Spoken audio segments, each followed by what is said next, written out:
Hi friends, स्वागत है आप सभी को हमारे यूट्यूब चैनल आकृति टॉक में। फ्रेंड्स, आज का जो हमारा पाठ्यक्रम के प्रकार टाइप्स ऑफ करिकुलम, आज हम पाठ्यक्रम के प्रकार के बारे में पढ़ेंगे। इसके पहले वाले वीडियो में हमने पाठ्यक्रम के उद्देश्य, क्षेत्र और महत्व के बारे में पढ़े थे। आज इसके पाठ्यक्रम के बारे में, इसके कितने प्रकार हैं उसके बारे में पढ़ेंगे।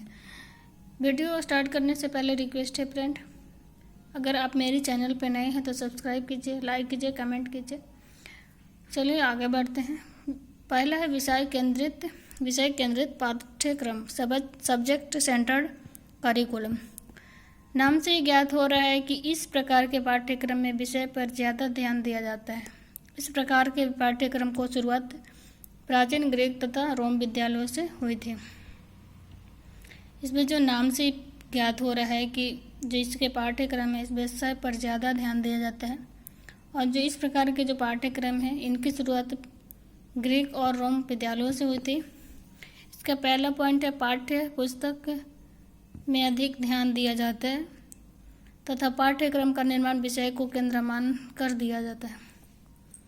इसका जो पाठ्य पुस्तक उस पर ज़्यादा ध्यान दिया जाता है। दूसरा पॉइंट, इस प्रकार के पाठ्यक्रम में बच्चे की रुचि की कोई महत्व नहीं होती। इस प्रकार का जो पाठ्यक्रम, इसमें बच्चों की रुचि की कोई महत्व नहीं होती है। और तीसरा पॉइंट, इस पाठ्यक्रम के अंतर्गत शिक्षक पाठ्यक्रम में दी गई जानकारी ही बच्चों को मुहैया कराता है तथा बच्चे उसी ज्ञान को ग्रहण करते हैं। जैसे पाठ्यक्रम के अंदर जो शिक्षक है वो पाठ्यक्रम में जो जानकारी देते हैं वही बच्चे को ज्ञान को ग्रहण करते हैं, उसी को बच्चे ज्ञान को ग्रहण कर लेते हैं। और चौथा पॉइंट है, इस प्रकार के पाठ्यक्रम में बालों को गौड़ तथा विषयों का प्रमुख स्थान दिया जाता है। इस प्रकार का जो पाठ्यक्रम है उसमें बालों को भगवान और विषयों को प्रमुख स्थान दिया जाता है। और दूसरा है बाल्य केंद्रित पाठ्यक्रम। इसका मीनिंग है चाइल्ड सेंटर्ड करिकुलम। इसका पहला पॉइंट है, इस प्रकार के पाठ्यक्रम में बालों को केंद्र बिंदु माना जाता है तथा पाठ्यक्रम का निर्माण बालक की रुचि, आवश्यकता तथा उसकी क्षमताओं के आधार पर किया जाता है। इसका जो पाठ्यक्रम का निर्माण है वो अपने जो बच्चे हैं उनके रुचि और आवश्यकताओं के अनुसार की जाती है। और दूसरा पॉइंट है, इस प्रकार के पाठ्यक्रम में विषयों को गौड़ तथा बालक को प्रमुख स्थान पर रखा जाता है। तीसरा पॉइंट, इस प्रकार के पाठ्यक्रम का प्रयोग सर्वप्रथम जॉन डीवी के लेबोरेटरी विद्यालय में हुआ था। जो इस प्रकार के पाठ्यक्रम है उनका प्रयोग सबसे पहले जॉन डीवी के लेबोरेटरी विद्यालय में हुआ। इस प्रकार के पाठ्यक्रम का उद्देश्य बालक का सर्वांगीण विकास करना होता है। तीसरा जो है हमारा क्रिया केंद्रित पाठ्यक्रम, एक्टिविटी सेंटर्ड करिकुलम। इस प्रकार के पाठ्यक्रम का निर्माण क्रियाओं पर आधारित होता है। जो क्रिया केंद्रित पाठ्यक्रम है और उनकी क्रियाओं पर आधारित होता है। इसका दूसरा पॉइंट है, इस प्रकार के पाठ्यक्रम का निर्माण शिक्षकों एवं बालक के मिले जुले सहयोग से होता है। जो क्रिया केंद्रित का जो पाठ्यक्रम है उसमें शिक्षकों एवं बालकों, जो शिक्षक और बालक जो मिले हुए होते हैं। इस प्रकार का पाठ्यक्रम का सुझाव सर्वप्रथम अमेरिकी शिक्षा शास्त्री जॉन डीवी ने दिया था। जो क्रिया केंद्रित पाठ्यक्रम है उनका सुझाव सबसे पहले अमेरिकी शिक्षा शास्त्री जॉन डीवी ने दिए थे। चौथा है, ज्ञान डीवी का मानना है कि बालकों से इस प्रकार के कार्य कराने चाहिए जो कि आगे जाकर समाज के लिए उपयोग सिद्ध हो। जॉन डीवी का मानना है कि बच्चों से उस प्रकार के कार्य कराएं जो उनके आगे जाकर समाज के लिए उपयोग सिद्ध हो। और चौथा है हमारा अनुभव केंद्रित पाठ्यक्रम, एक्सपीरियंस सेंटर्ड करिकुलम। इस प्रकार के पाठ्यक्रम में पाठ्य पुस्तकों से अधिक बालकों से अनुभव पर ध्यान दिया जाता है। जो अनुभव केंद्रित पाठ्यक्रम है इसमें पाठ्य पुस्तक से ज़्यादा बालकों पर अनुभव पर ध्यान दिया जाता है।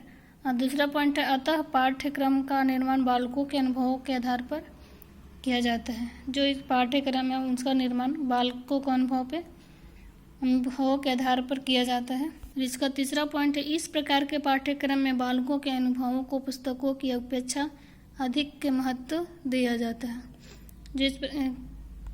जो अनुभव केंद्रित पाठ्यक्रम है उसमें बालकों के अनुभव से ज़्यादा पुस्तकों की अधिक के महत्व दिया जाता है। चौथा पॉइंट, यह पाठ्यक्रम करके सीखने के सिद्धांत पर कार्य करती है। यह जो पाठ्यक्रम है करके सीखने का जो सिद्धांत है उस पर कार्य करती है। आगे है 5वां सुसंबद्ध पाठ्यक्रम, कोरिलेटेड करिकुलम। इस प्रकार के पाठ्यक्रम में ज्ञान को एक इकाई माना जाता है तथा सभी विषयों को अलग अलग न पढ़ाकर एक दूसरे से संबंधित करके पढ़ाए जाने पर जोर दिया जाता है। जो सुसंबद्ध पाठ्यक्रम है इसमें एक इकाई को माना जाता है तथा सभी विषयों को अलग अलग न पढ़ाकर एक दूसरे से संबंध करके पढ़ाने जाने पर जोर दिया जाता है। इस प्रकार के पाठ्यक्रम में दो विभिन्न विषयों में एक समानता रखने वाले विषय को अलग अलग न पढ़ाकर एक ही समय में दोनों विषयों को एक साथ पढ़ाया जाता है, जिससे इसका ज्ञान लंबे समय तक रहता है तथा समय की भी बचत होती है। इसमें जो दो अलग अलग विषयों को लेकर एक समान रखने वाले विषय को अलग अलग पढ़ाकर ही समय में दोनों विषयों को एक साथ पढ़ाया जाता है, जिससे समय का बचत हो। आगे है कोर पाठ्यक्रम। इसका मीनिंग होता है कोर करिकुलम। इस प्रकार के पाठ्यक्रम में कुछ अनिवार्य होते हैं तथा कुछ ऐच्छिक। जो कोर पाठ्यक्रम है जिसमें कुछ सब्जेक्ट जो है अनिवार्य होते हैं, उनको आपको लेना ही है, और कुछ ऐच्छिक है उसे आप छोड़ भी सकते हैं और ले भी सकते हैं। दूसरा पॉइंट है इस प्रकार का पाठ्यक्रम अमेरिका का देन है। जो कोर पाठ्यक्रम है वो अमेरिका की देन है। इस प्रकार के पाठ्यक्रम का निर्माण का मुख्य उद्देश्य व्यक्ति व समाज दोनों का विकास करना है। जो कोर पाठ्यक्रम जो है इसका पाठ्यक्रम का निर्माण जो मुख्य इसका उद्देश्य है समाज और व्यक्ति दोनों का विकास हो सके। और चौथा पॉइंट, इस प्रकार के पाठ्यक्रम में कुछ विषय अनिवार्य होते हैं जिनका अध्ययन करना हर बालक के लिए आवश्यक है तथा कुछ विषय ऐच्छिक होते हैं जिनमें से बच्चे अपने पसंद के विषय का चयन करते हैं।